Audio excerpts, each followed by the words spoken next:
नमस्कार बच्चों। आज आपके साथ दो नई चीजें डिस्कस करते हैं।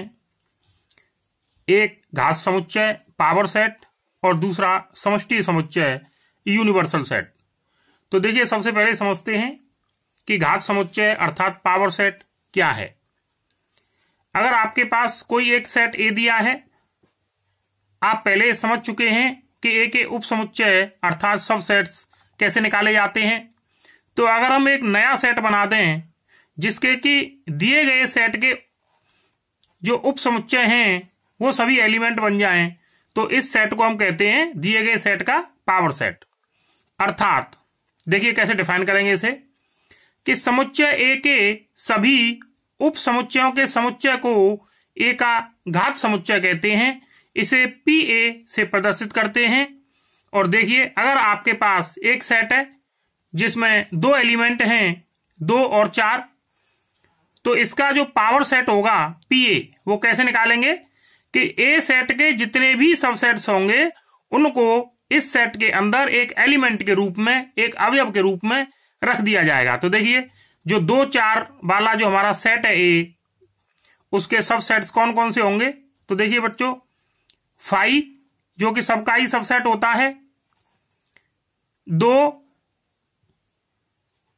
एक सेट होगा जिसका एक एलिमेंट है 4, और एक सेट होगा जिसमें 2 एलिमेंट होंगे 2 और 4। तो इस तरह से जो ए सेट हमको दिया है उसके सब सेट्स होंगे 5, एक 2 एलिमेंट वाला सेट, एक 4 एलिमेंट वाला, और एक 2,4 एलिमेंट वाला सेट। और जब हम इस सेट ए का पावर सेट निकालेंगे तो ये जो जितने भी उप समुच्चय हमने निकाले हैं इनको इस समुच्चय के एलिमेंट बना देंगे।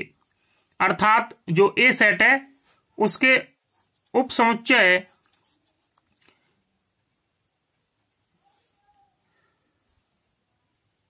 अर्थात जो सेट ए है उसके उप समुच्चयों के समुच्चय को ए का घात समुच्चय कहते हैं, जैसा कि मैंने आपको यहां दिखाया है। चलिए अब आते हैं समष्टि समुच्चय पर। देखिए, समष्टि समुच्चय क्या है, यूनिवर्सल सेट क्या है। तो देखिए, यदि किसी निश्चित संदर्भ में दिए हुए समस्त समुच्चय एक निश्चित समुच्चय के उप समुच्चय हों तो इस निश्चित समुच्चय को समष्टि समुच्चय अथवा सार्वत्रिक समुच्चय कहते हैं, और इसे यू से प्रदर्शित करते हैं। अर्थात वह समुच्चय जिसके समस्त विचाराधीन समुच्चय उप समुच्चय हों समष्टि समुच्चय कहलाता है, सार्वत्रिक समुच्चय कहलाता है। जैसे अगर हम विचार करें, देखिए बच्चों, एक सेट है हमारे पास ए जो अंग्रेजी वर्णमाला के स्वरों का समुच्चय है, एक सेट बी है जिसमें 4 एलिमेंट हैं पी क्यू आर एस, एक और सेट सी है हमारे पास जिसमें A B C D E और एफ ये एलिमेंट हैं।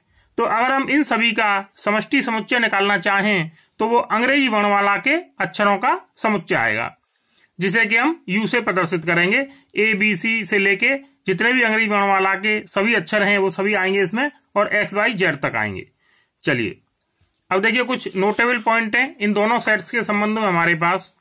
तो देखिए, पहला नोटेबल पॉइंट क्या है कि प्रत्येक समुच्चय समष्टि समुच्चय का उप समुच्चय होता है। अर्थात जितने भी विचाराधीन समुच्चय होंगे वो दिए गए समष्टि समुच्चय के उप समुच्चय होंगे।